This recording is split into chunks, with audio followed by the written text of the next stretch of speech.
There comes a moment when the avoidant finally sees the full extent of the damage they caused. Not just that you were hurt or disappointed, but that they fundamentally damaged your ability to trust, to love openly, to believe in connection. They broke something essential in you that may never fully repair. This realization doesn't usually come while you're still trying, still hoping, still giving them chances to do better. It comes later, when they see you with walls they taught you to build, defenses they forced you to develop, cynicism they created through their patterns. The avoidant is confronting that they didn't just lose you or hurt your feelings temporarily. They destroyed your heart in ways that will affect every relationship you have going forward. This recognition is devastating because it means they didn't just damage the relationship with you. They damaged you as a person, and that damage will ripple forward into your entire life. Here's what happens when an avoidant realizes they destroyed your heart, why this realization comes too late, and what it means for both of you. They see the walls you built because of them. The avoidant is watching you interact with the world and seeing walls that weren't there before.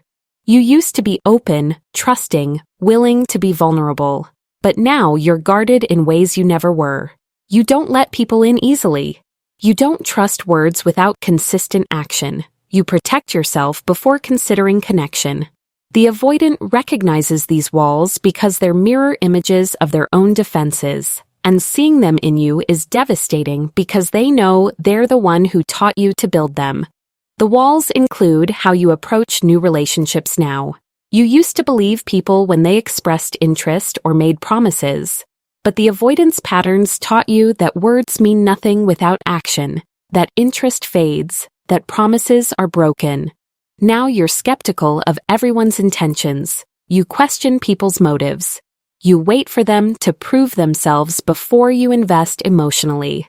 This protective skepticism keeps you safer, but it also keeps you isolated, and the avoidant knows they're the reason you can't just enjoy connection without suspicion anymore.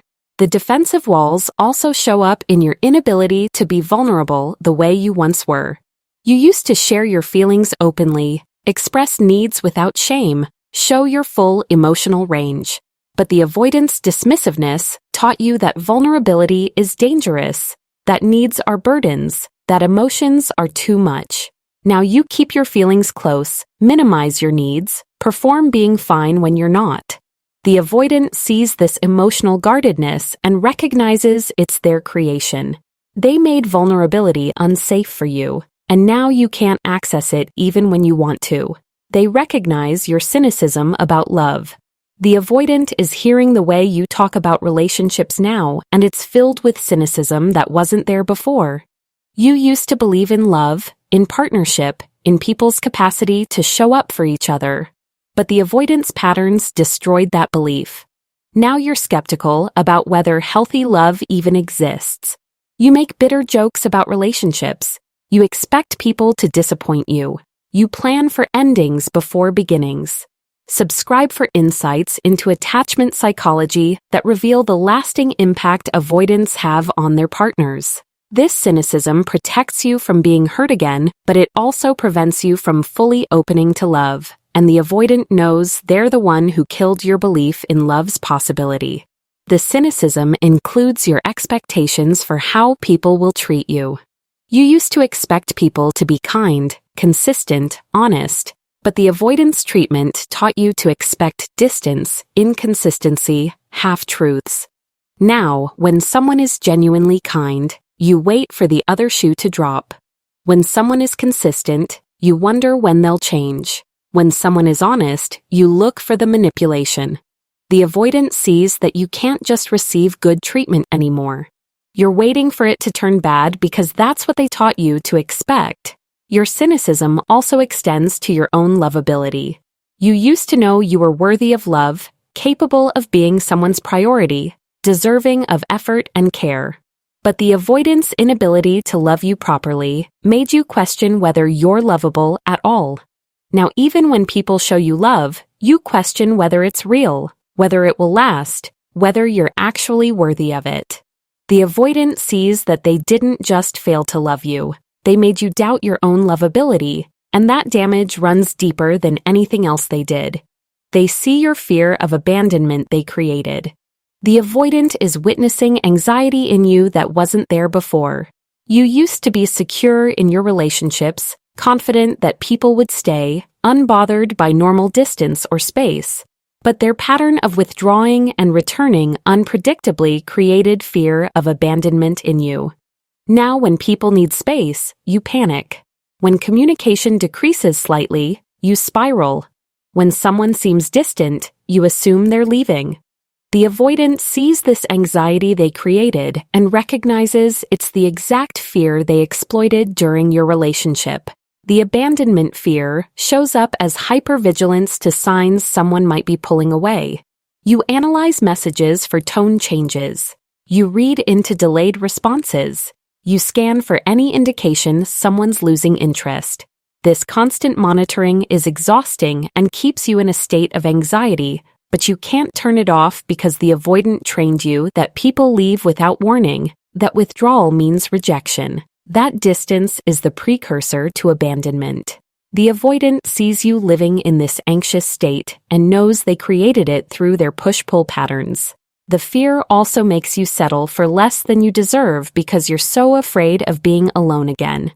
You accept treatment you shouldn't because anything feels better than the abandonment you fear. You stay in situations that aren't good for you because leaving feels more terrifying than staying. The avoidant sees that their abandonment of you didn't just hurt in the moment. It created a fear that now controls your relationship choices, making you vulnerable to accepting poor treatment from anyone because you're so desperate to not be abandoned again. They understand the trust they destroyed is permanent. The avoidant is realizing that the trust you had in them, in relationships, in people generally, is permanently damaged in ways that can't be fully repaired. Trust is built over time and destroyed in moments, and the avoidant destroyed yours repeatedly through their patterns. Now, even years later, even with therapy and work, you can't trust the way you used to. You can't take people at their word. You can't believe in consistency until it's proven over extended time. You can't let yourself depend on anyone fully. The destroyed trust means you'll never be able to love as freely as you did before. Your first instinct with the avoidant was to trust, to believe, to open your heart completely. But that instinct was punished repeatedly. Now your first instinct is to protect, to question, to keep your heart guarded. The avoidant recognizes they didn't just lose your trust in them. They destroyed your ability to trust naturally, and that's a loss that affects every relationship you'll ever have. You can choose to trust, but you can never again have the automatic, instinctive trust you had before they broke it. The permanent trust damage also means you're robbed of the full relationship experience. Real intimacy requires trust. Deep connection requires vulnerability that trust enables, but you can't access those things fully anymore. You can get close, but there's always a part of you that's protected, always a reservation that prevents complete openness. The avoidant sees that they didn't just damage one relationship. They damaged your capacity for the kind of intimacy that makes relationships deeply fulfilling. They see how you protect yourself in ways that limit your life. The avoidant is watching you make choices based on fear of being hurt again rather than based on desire or growth.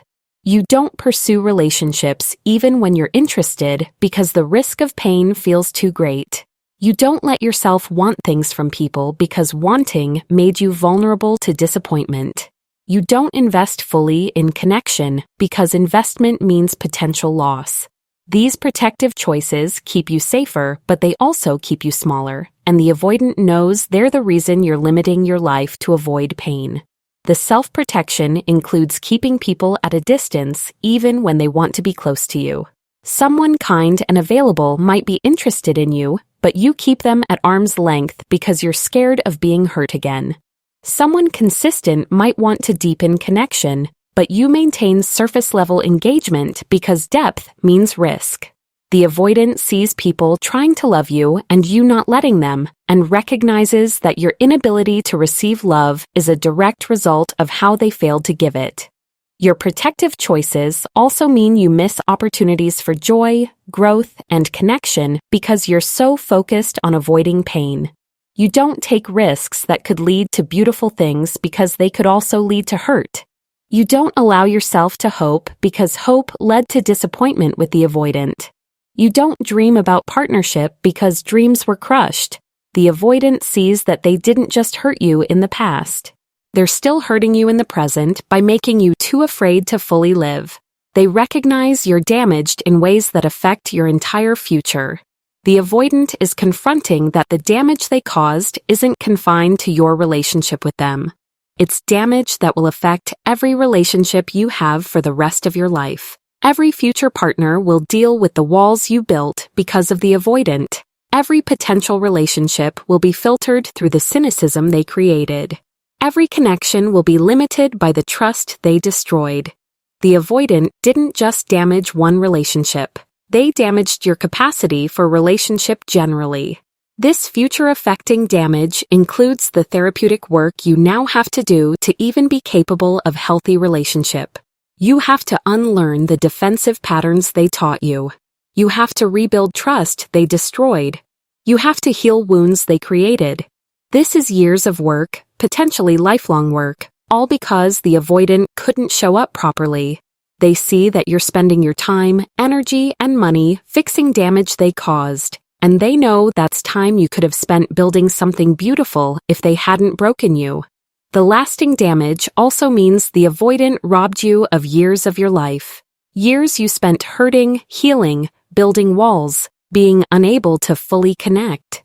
Years you could have spent in healthy love or productive singleness, but instead spent managing the aftermath of their patterns. The avoidant sees the timeline of damage extending far beyond your relationship and recognizes that even if you fully heal, which isn't guaranteed, they stole years from you that you'll never get back. They feel guilt that offers you nothing. The avoidant is drowning in guilt about destroying your heart, but this guilt doesn't help you at all.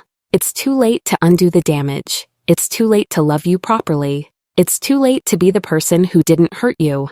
The guilt is the avoidant's burden to carry, but it doesn't repair your heart or give you back what they took. This useless guilt is painful for the avoidant, but it's also ultimately self-indulgent because it centers their feelings rather than your healing. The guilt includes the avoidant wishing they could go back and do things differently, but that wish is meaningless. They can't go back. They can't unlive their patterns. They can't undo teaching you that love is unsafe. All they can do is live with knowing they destroyed something precious in someone who deserved better. This knowledge is torture, but it's also just consequence. The avoidant is experiencing the emotional weight of their actions, but you're experiencing the actual damage, and those aren't equivalent. The useless guilt also sometimes motivates the avoidant to reach out, to apologize, to try to make amends. But these gestures rarely help you and often make things worse by reopening wounds you're trying to heal. The avoidant wants to feel better about what they did, but their feeling better requires you to engage with them, to forgive them, to help them carry their guilt. This need to alleviate their guilt by getting your absolution is another way they're still centering themselves, rather than actually caring about your well-being. They know they'll haunt your future relationships. Perhaps most devastating, the avoidant knows they'll be present in every relationship you have going forward, not physically, but as the ghost that created your fears and defenses. Future partners will ask why you're so guarded, and the answer will be the avoidant. They'll wonder why you don't trust easily, and it will be because of the avoidance patterns. They'll see your walls, and those walls will have the avoidance name on them. The avoidant understands they'll haunt your relationships forever, not because you're not over them, but because the damage they caused is permanent. This haunting means future partners will have to work harder to earn your trust because the avoidant destroyed it. They'll have to be more patient with your walls because the avoidant taught you to build them. They'll have to prove themselves more thoroughly because the avoidant proved that words without action are meaningless. The avoidant sees that they've made it harder for anyone to love you by damaging your ability to receive love, and they know that any future person who loves you will be dealing with consequences of harm they caused.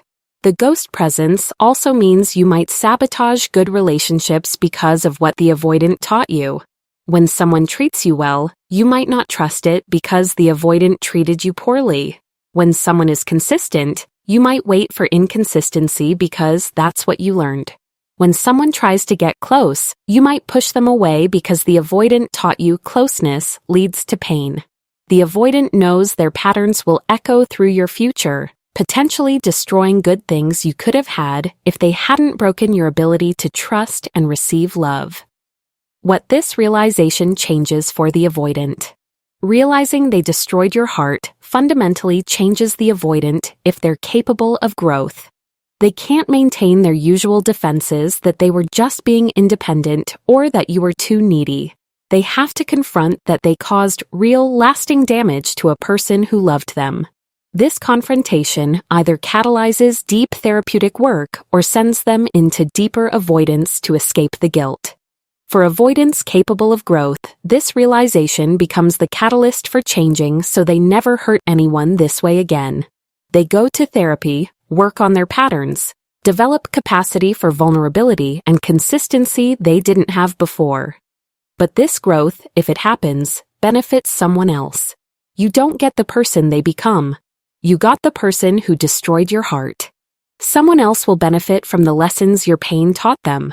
For avoidants not capable of growth, this realization just becomes another thing they avoid thinking about. They bury the guilt, rationalize their behavior, minimize the damage they caused. They might feel bad sometimes, but not bad enough to actually change. They'll likely repeat the same patterns with someone else, creating new damage while carrying unresolved guilt about the damage they caused you. The realization also sometimes creates a fantasy of reconciliation where the avoidant imagines they could come back, apologize, show you they've changed, and somehow repair the damage they caused. But this fantasy is usually more about alleviating their guilt than actually caring about your healing. Even if they have changed genuinely, even if they've done the therapeutic work, coming back into your life would likely just reopen wounds rather than heal them. The best thing the avoidant can do after destroying your heart is leave you alone to heal without interference. But that's hard for them because it means sitting with guilt they can't resolve through your forgiveness. What this means for your healing. Understanding that the avoidant realizes what they did might provide some validation that your pain was real and justified, but it doesn't repair the damage they caused. Knowing they feel guilty doesn't make you less cynical about love. Knowing they understand the harm doesn't rebuild your shattered trust. Knowing they see the walls doesn't make them come down automatically. Your healing has to happen independently of whether they ever understand or feel bad about what they did to you. Your healing also requires grieving not just the relationship, but the person you were before they broke you.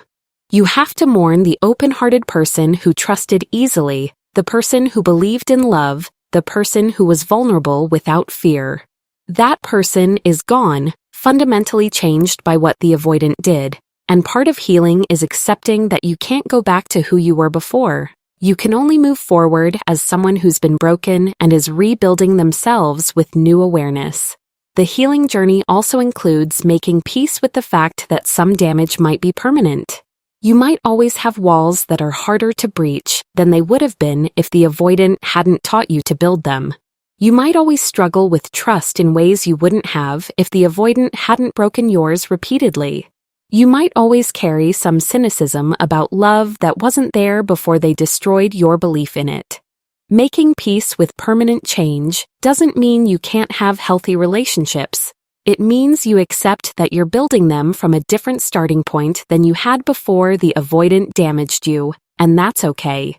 You're allowed to be changed by what happened while still being capable of love, just a more guarded version of it. Most importantly, your healing requires you to stop waiting for the avoidant to fix what they broke. They can't fix it. They broke your heart, and they don't get to be the ones who repair it.